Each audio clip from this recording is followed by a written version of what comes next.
So we're on text 5:17. Okay, perfect. Jaya Radha Madhava Kunja Bihari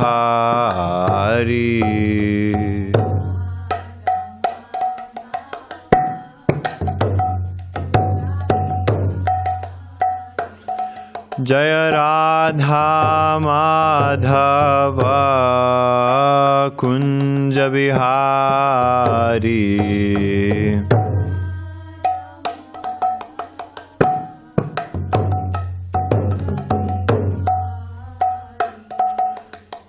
Gopijana Vallabha Girivara Dhari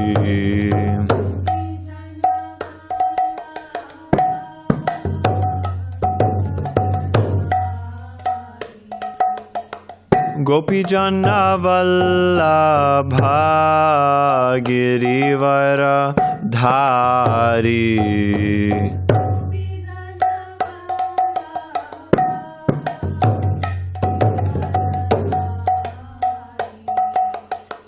Yashodanandana Vraja Janaranjana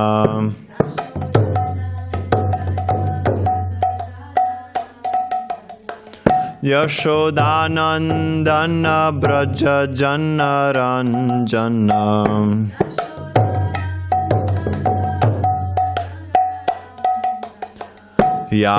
Yamunatira Vanachari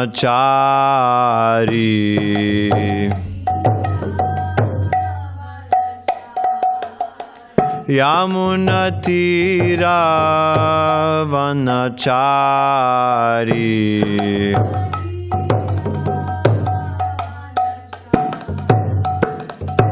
Jaya Radha Madhava Kunja Bihari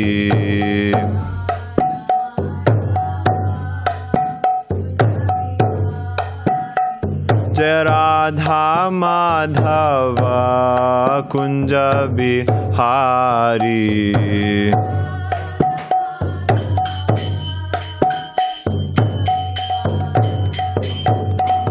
Gopijana Vallabha Girivara Dhari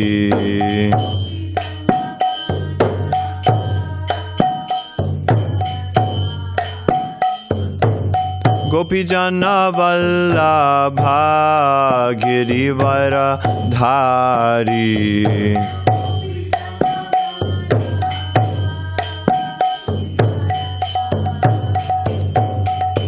Yashodanandana Vraja Janaranjana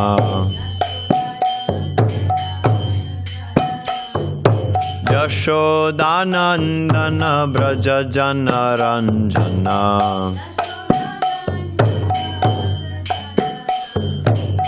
Yamunatira Vanachari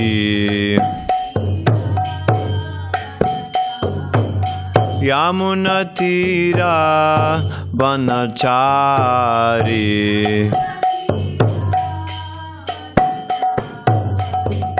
Hare Krishna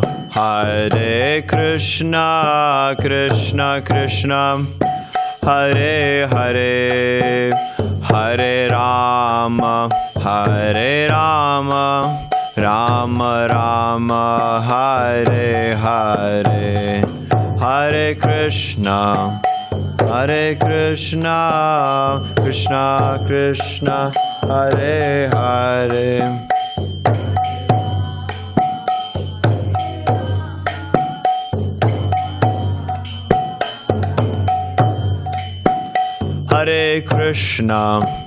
Hare Krishna Krishna Krishna Hare Hare Hare Rama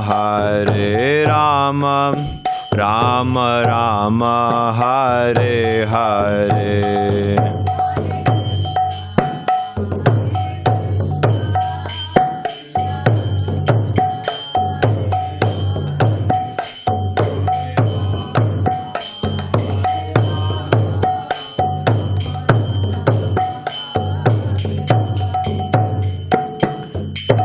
Jai Om Vishnupad Paramahamsa Parivrajakacharya Ashtottara Shata Shri Srimad. His Divine Grace Srila A.C. Bhaktivedanta Swami Prabhupada Ki Jai. Jai Om Vishnupad Paramahamsa Parivrajakacharya Ashtottara Shata Shri Srimad. His Divine Grace Srila Bhakti Siddhanta Saraswati Thakur Goswami Maharaj Prabhupada Ki Jai. Ananta Koti Vaishnava Vrinda Ki Jai. Nam Acharya Srila Haridas Thakur Ki Jai. Prem se kaho Shri Krishna Chaitanya Prabhu Nityananda Shri Advaita Gadadhara Srivasadi Gaura Bhakta Vrinda Ki Jai. Shri Shri Radha Krishna Gopa Gopinath Shama Kunda Radha Kunda Giri Govardhana Ki Jai. Shri Vrindavan Dham Ki Jai. Navadvip Dham Ki Jai. Jagannath Puri Dham Ki Jai. Ganga Mai Ki Jai. Yamuna Mai Ki Jai. Tulasi Devi Ki Jai. Bhakti Devi Ki Jai. Samaveta Bhakta Vrinda Ki Jai.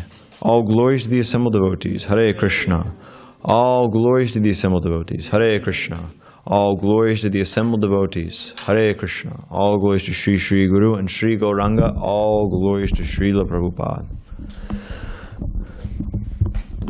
Om Namo Bhagavate Vasudevaya. Om Namo Bhagavate Vasudevaya. Om Namo Bhagavate Vasudevaya. So we're reading from Srimad Bhagavad Gita, Chapter 5, text number 17. So I'll repeat each word and then, well, I'll say each word and then you'll repeat and then we'll go through the whole verse together. Tad buddhayas tad atmanas, tad atmanas tan nishthas tat parayanaha gachanti apunar avritim jnana nirdhuta kalmasha tad buddhayas tad atmanas tanishthas tat parayanaha gacchantya punaravritim jnana nirdhuta kalmashaha tad buddhayas tad atmana, I keep messing it up. Tad buddhayas tad atmanas tanishthas tat parayanaha gacchantya punaravritim jnana nirdhuta kalmashaha tad buddhayas tad atmanas tanishthas tat parayanaha gacchantya punaravritim jnana nirdhuta kalmashaha. Please chant. Tad buddhayas tad atmanas tanishthas tad parayanaha gacchantya punaravritim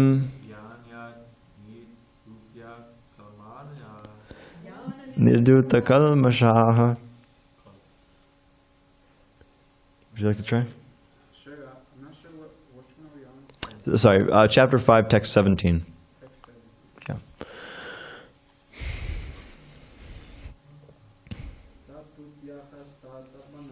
Tad buddhayas tad atmanas tanishthas tat parayanaha gacchantya punaravritim jnana nirdhuta kalmashaha tad buddhayas tad atmanas tanishthas tat parayanaha gacchantya punaravrittim jnana kalmashaha. Can I try, Prabhu? Tad buddhayastad atmanas tannishtastat parayanaha gacchantya punaravrittim jnana kalmashaha. Anybody on Zoom? Yes, Prabhu. I would like to try. Hare Krishna. Hare Krishna. Tad buddhyastadaatmana Tad buddhayastad atmanas tannistasta parayanaha tannishtastat parayanaha gacchantya punaravrutim gacchantya punaravrittim gnana nirdhuka kalmasha. jnana kalmashaha. Thank you. Chai. So word for words. Tat buddhayaha. Those whose intelligence is always in the Supreme. Tat atmanaha. Those whose minds are always in the Supreme.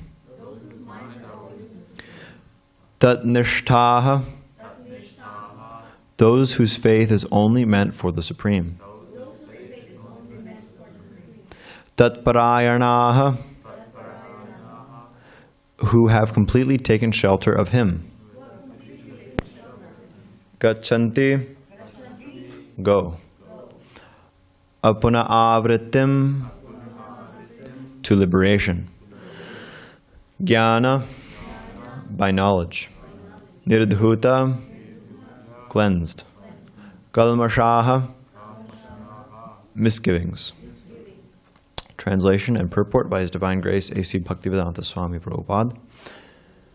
When one's intelligence, mind, faith, and refuge are all fixed in the Supreme, then one becomes fully cleansed of misgivings through complete knowledge and thus proceeds straight on the path of liberation. Purport. The supreme transcendental truth is Lord Krishna. The whole Bhagavad Gita centers around the declaration that Krishna is the Supreme Personality of Godhead. That is the version of all Vedic literature.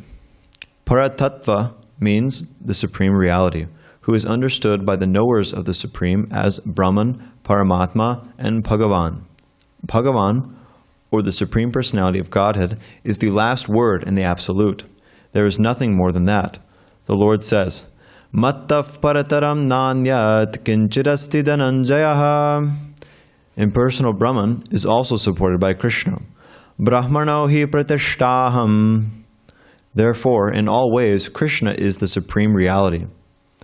One whose mind, intelligence, faith, and refuge are always in Krishna, or in other words, one who is fully in Krishna consciousness, is undoubtedly washed clean of all misgivings and is in perfect knowledge of everything concerning transcendence. A Krishna conscious person can thoroughly understand that there is duality, simultaneous identity and individuality in Krishna, and equipped with such transcendental knowledge, one can make steady progress on the path of liberation. Om ajnanatimirandasya jnananjana shalakaya chakshurun militam yena tasmai shri gurave namaha. Mukham karoti vachalam pangum langhayate girim yatkrapatamaham vande shri gurum dinataranam vancha kalpatarubhyascha kripa sindhubhevacha patitanam pavanebhyo vaishnavebhyo namo namaha. Jaya Shri Krishna Chaitanya Prabhu Nityananda Shri Advaita Gadadhara Shri Vasadi Gaura Bhakta Vrinda. Hare Krishna Krishna Krishna Hare Hare Hare Rama Rama Rama Hare Hare. Just a little drink of water first.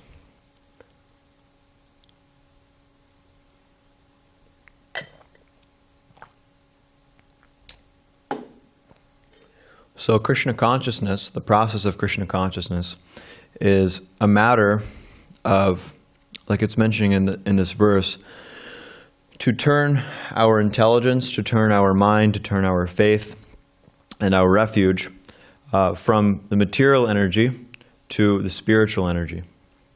So Krishna has a variety of energies. He has unlimited energies. One of the energies is his internal energy, fully spiritual, which is in charge of arranging his pastimes, which is in charge of the spiritual variegatedness of the spiritual world, etc. That's called the Antaranga Shakti. And then there's another energy.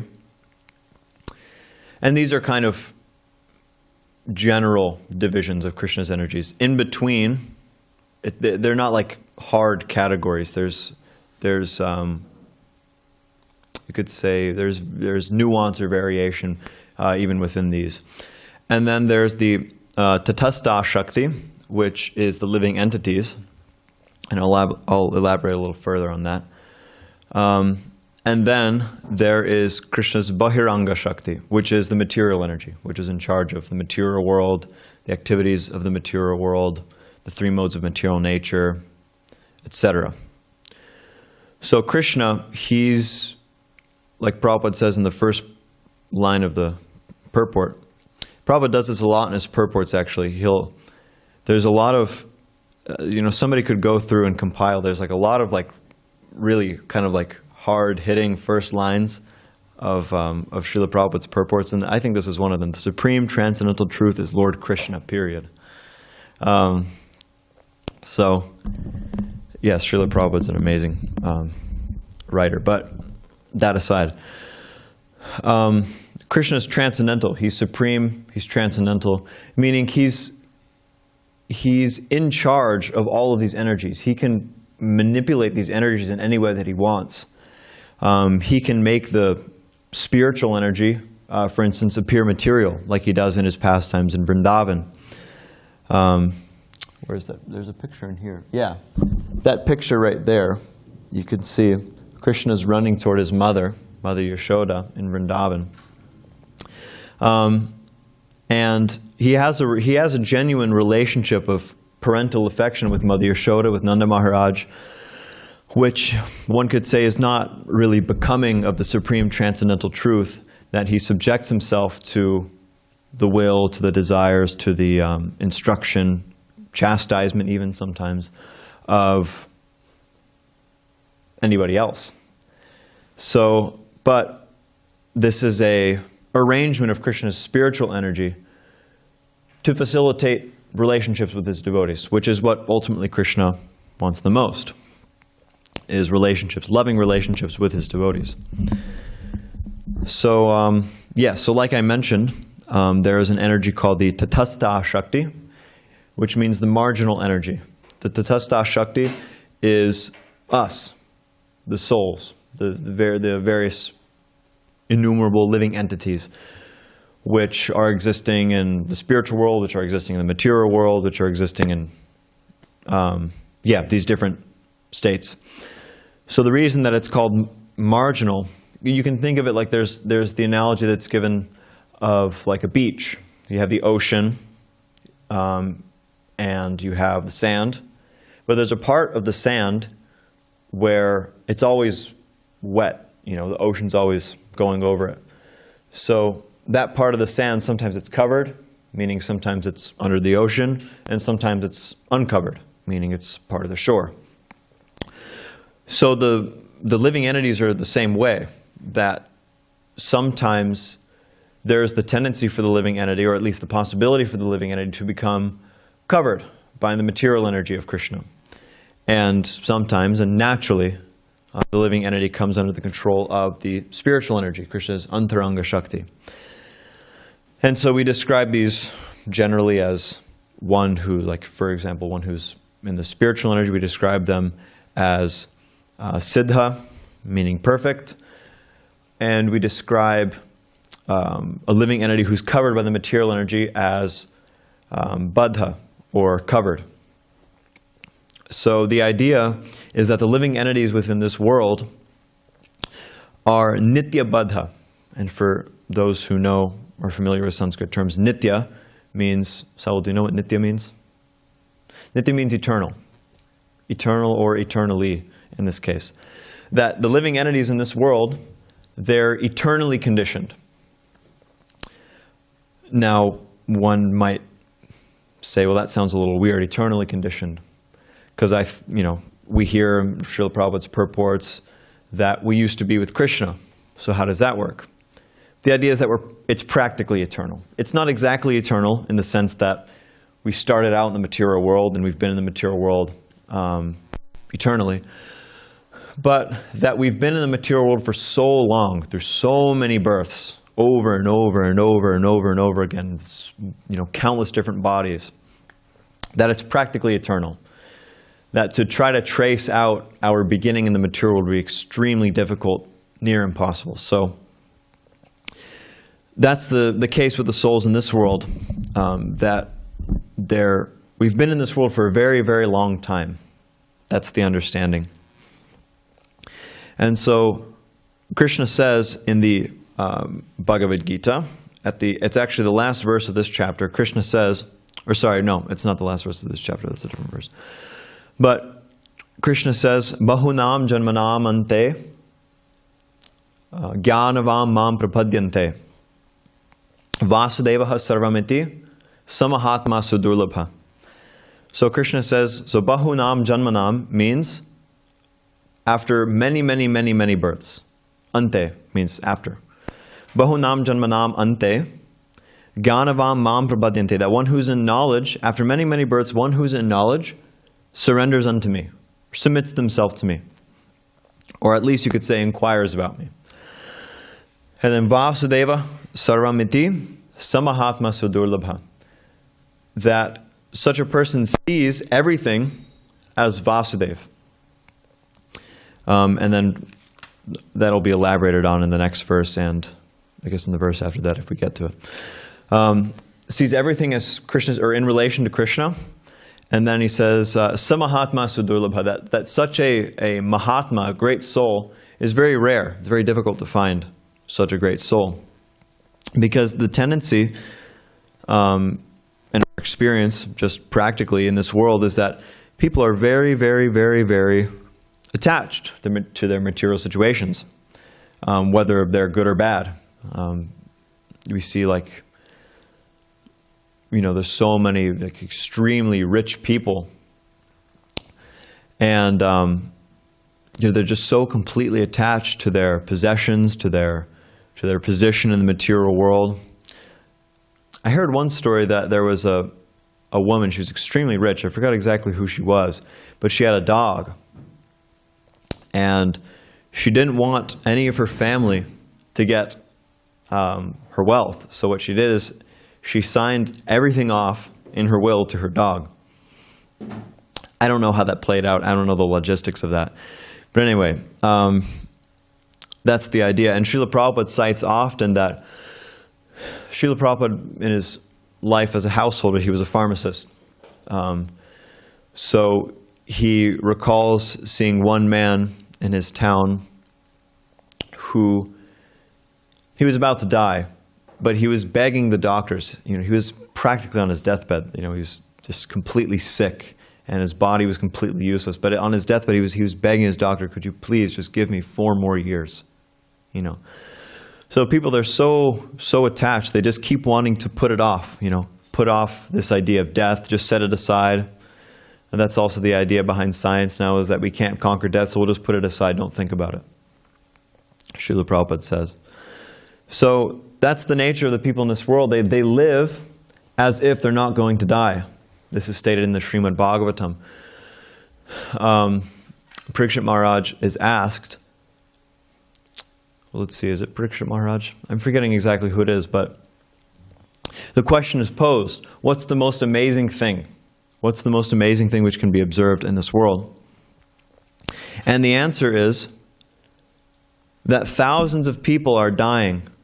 I think this is in Rishabhadev's teachings, I'm pretty sure. That every day thousands of people are dying, and everybody is aware, everybody knows. Everybody can see that my grandfather has died, or my father has died, my grandfather has died, his father has died, his grandfather has died, etc. Everybody around me, I see my friends, my neighbor's grandfather, my neighbor's father, they're all, they'll die.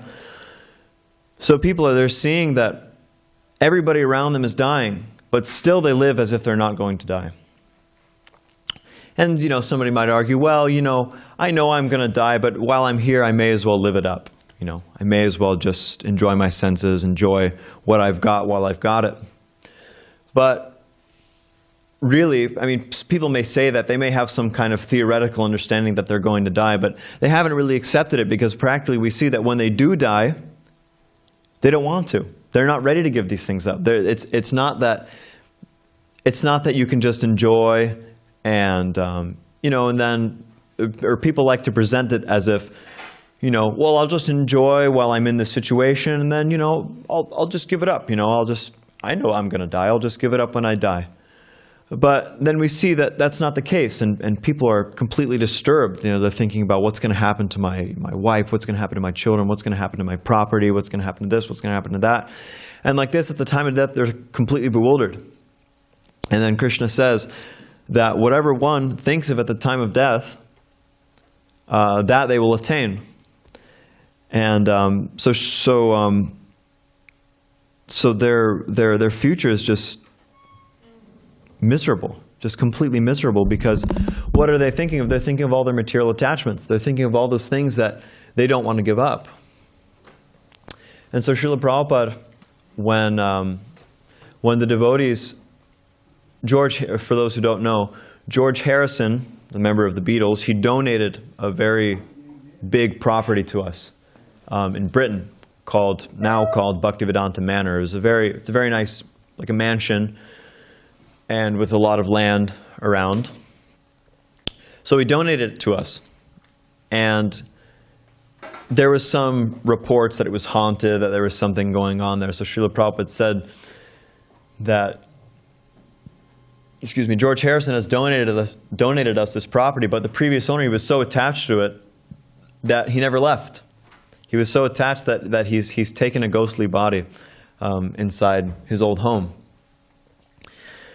So, and Srila Prabhupada also said that those who are attached to their homes and this and that at the time of death, they'll take birth as a rat inside of their home. They'll take birth as a mouse or a cockroach, whatever, inside of their home. And in that way, they'll be able to still enjoy the shelter of their home.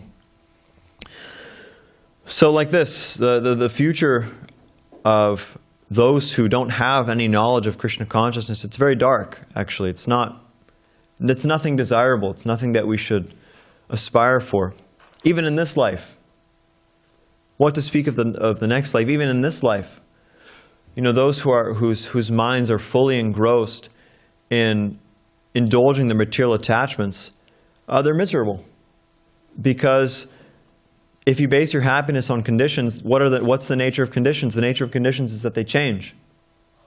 So any condition that you're experiencing in this material world, if you're taking it to be a source of happiness, whether it's your body, whether it's your external situation, your significant other, or your home, your property, whatever it is, the nature of those conditions is that they'll change.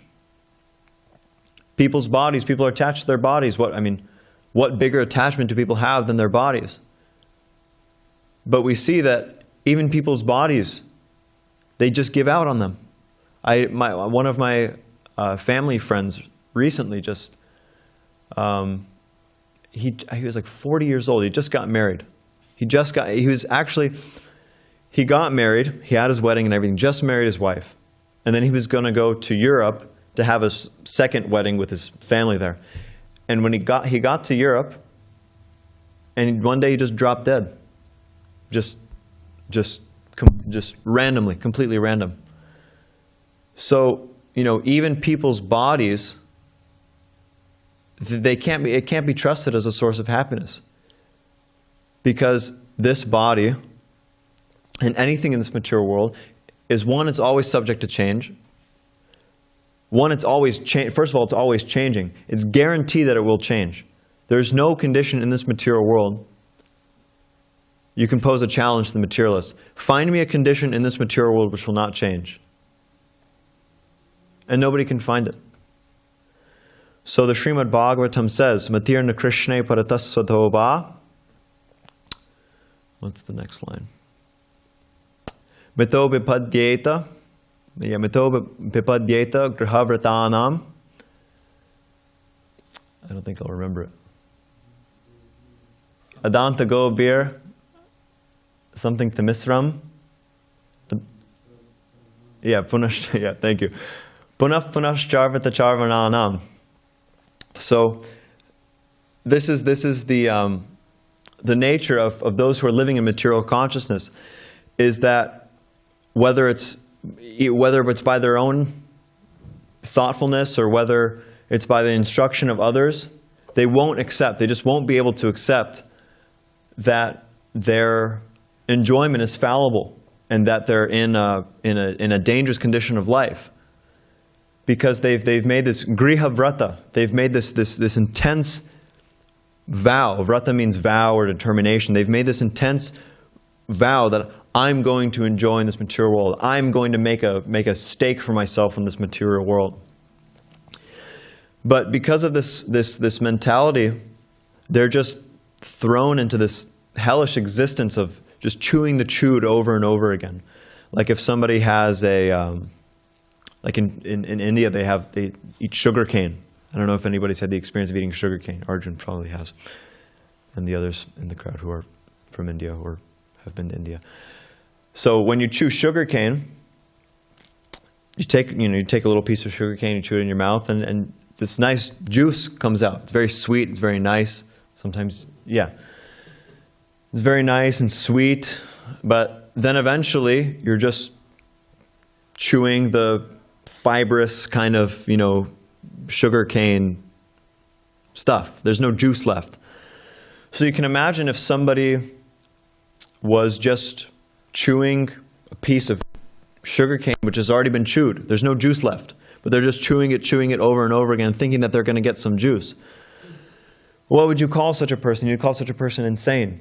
You'd call them an idiot. You'd call them stupid. It's a fruitless endeavor. There's no it's a juiceless endeavor.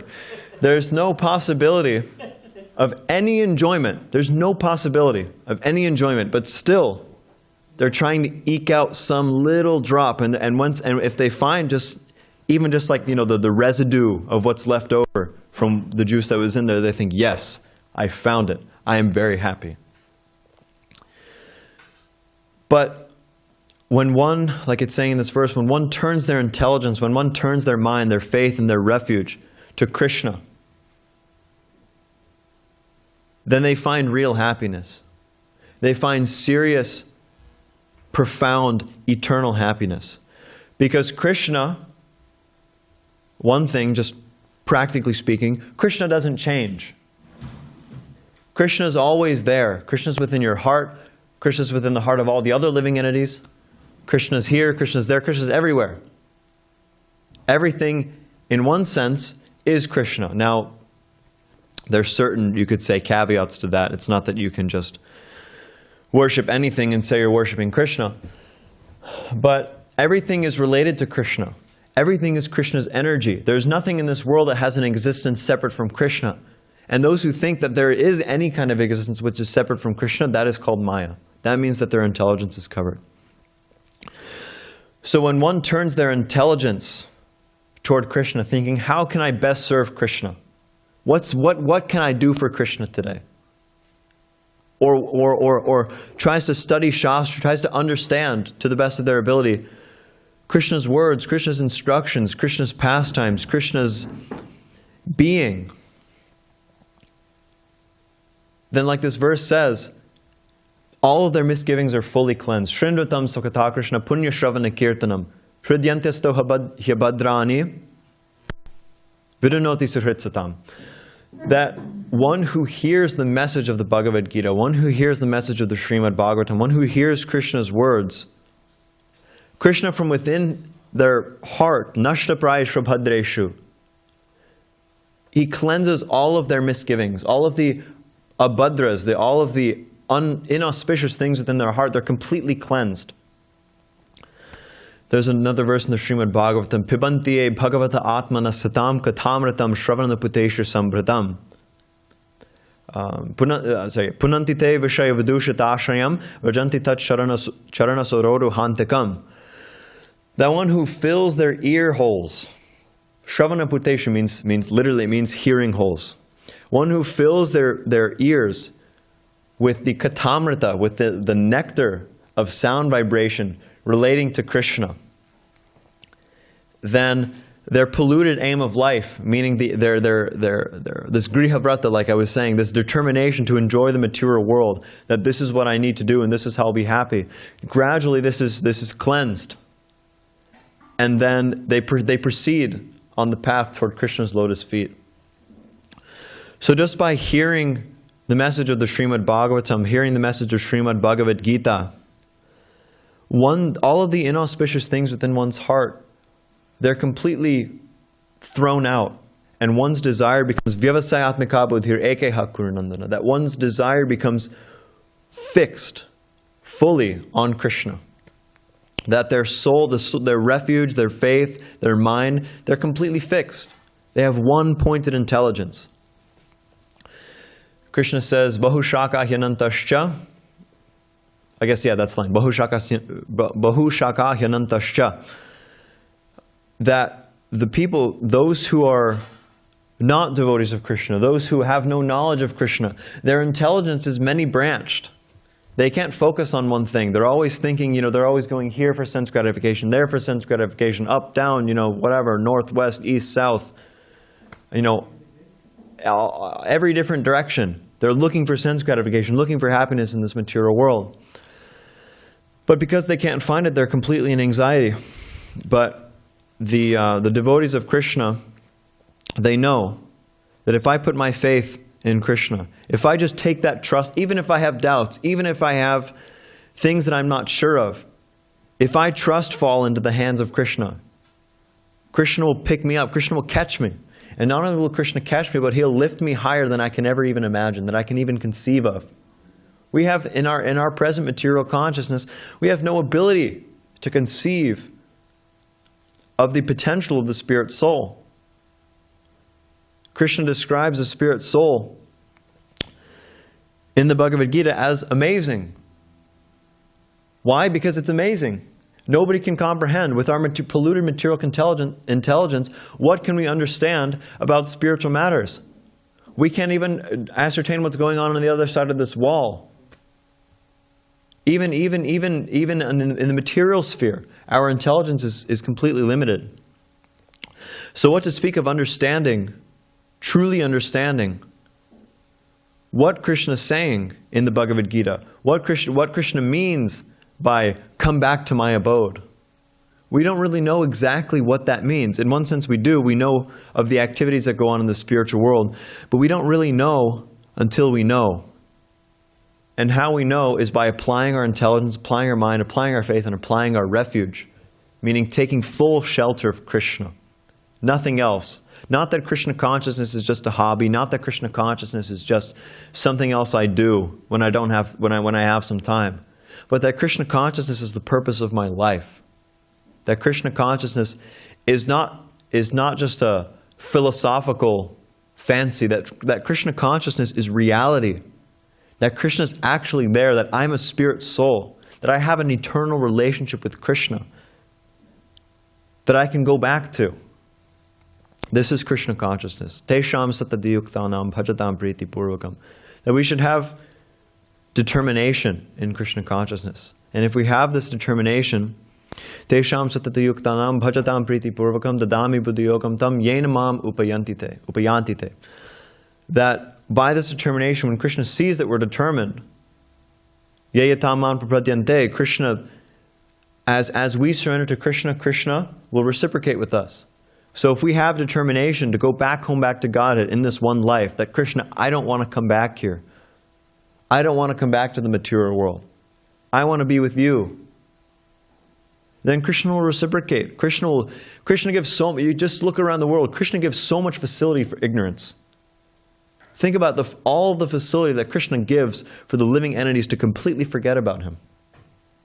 All the different ways people are trying to, all different kinds of bogus philosophies, people thinking, I'm God, He's God, this is God, that's God, my mother's God, whatever.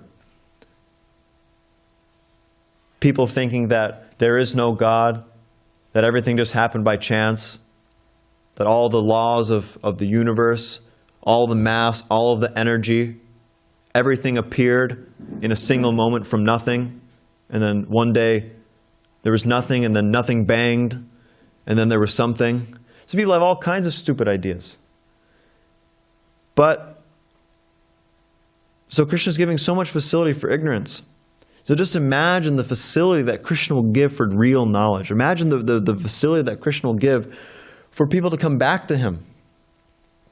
Prabhupada used to say that if you take a step toward Krishna, just one step, Krishna will take 1,000, 1,000,000, 100 steps toward you, 100,000, 100 million. More steps than you can even imagine. Srila Prabhupada's father would say, you give to Krishna with one hand, and Krishna will give back to you with 10 hands. You won't even be able to receive the amount of love, the amount of reciprocation that Krishna will give you. And all Krishna is asking is just, give me one life. What's one life? We've had so many lives. We've had so many lives to surrender to our minds. We've had so many lives to surrender to our polluted intelligence. We've had so many lives to give our faith to people who don't deserve it. To take shelter of like the Bible says, I hope the Bible says anyway. People say so many things. The Bible says so many things. But I think the Bible says that to take shelter of houses that are built on foundations of sand. What's the nature of those houses? They'll fall over. It's only a matter of time. You put your faith in anything other than Krishna, it's only a matter of time you'll be cheated. So that's all Krishna is asking. Just give me one life. Just give me a few years. So Krishna is very merciful. Okay, so we'll read the next verse. Vidya vinaya sampanne brahmane gabihastini shuni chaiva svapake cha pandita samadarshinaha. The humble sages, by virtue of true knowledge, see with equal vision a learned and gentle brahmana, a cow, an elephant, a dog, and a dog-eater. Outcast. Purport.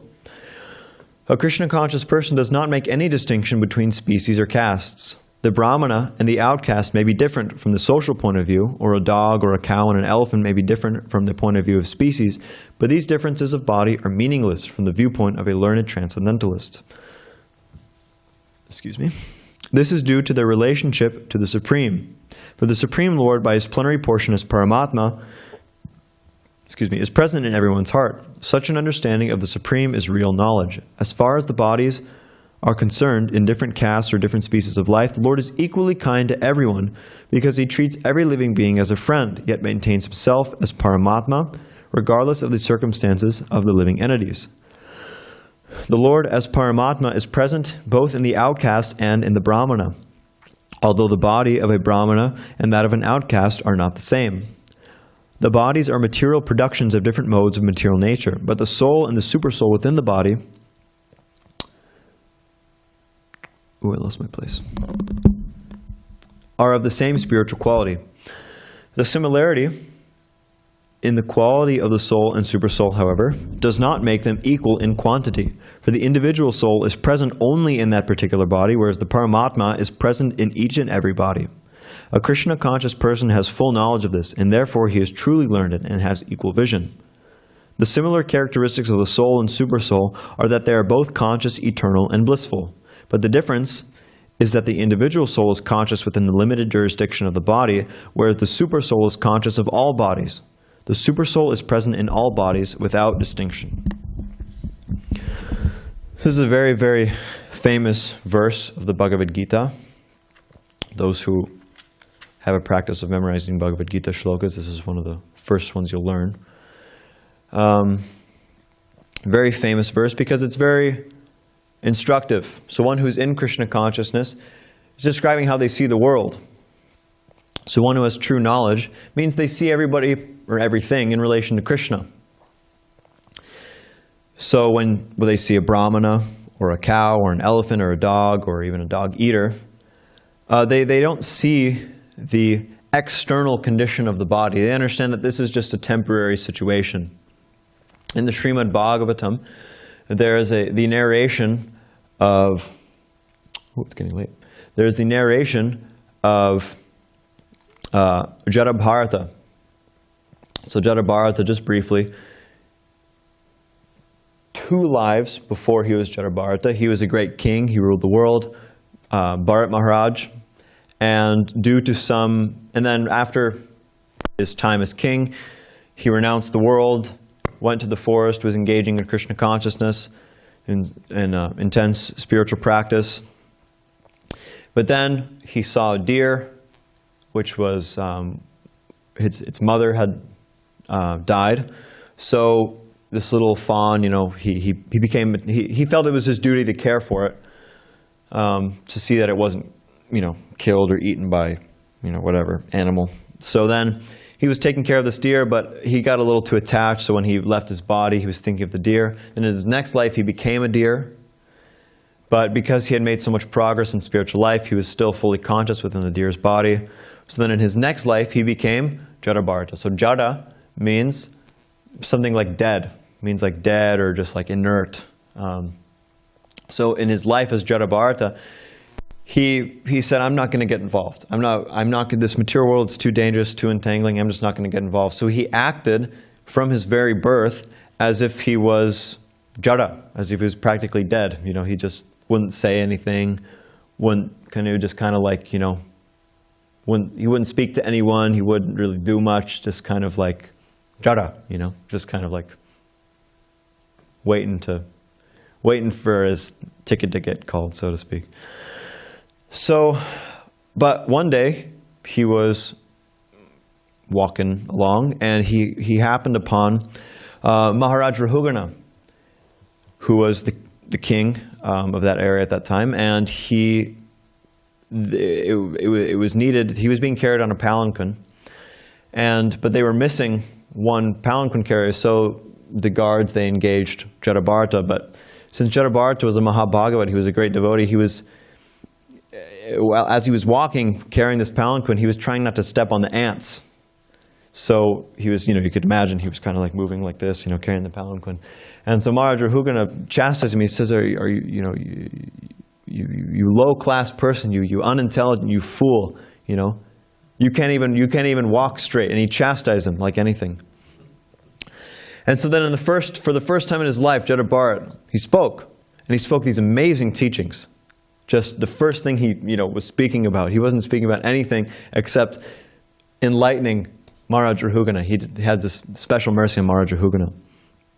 So, why did I bring that up, is the question now. Krishna conscious person does not make any distinction between species or castes. I think that's why. So he was saving all these ants. No, it was something else. It was a specific teaching it was a specific verse that he spoke.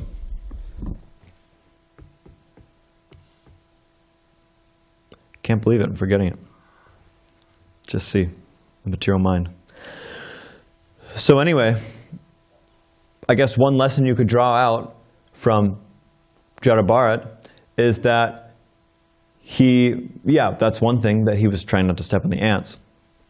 But another thing is that he didn't make any distinction between anybody. He saw everybody completely equally. Even at one point, these Kali worshippers, his brothers, they kind of abused him. His brothers, they engaged him in guarding the fields at night. And then eventually these Kali worshippers came and they were going to sacrifice him to Kali.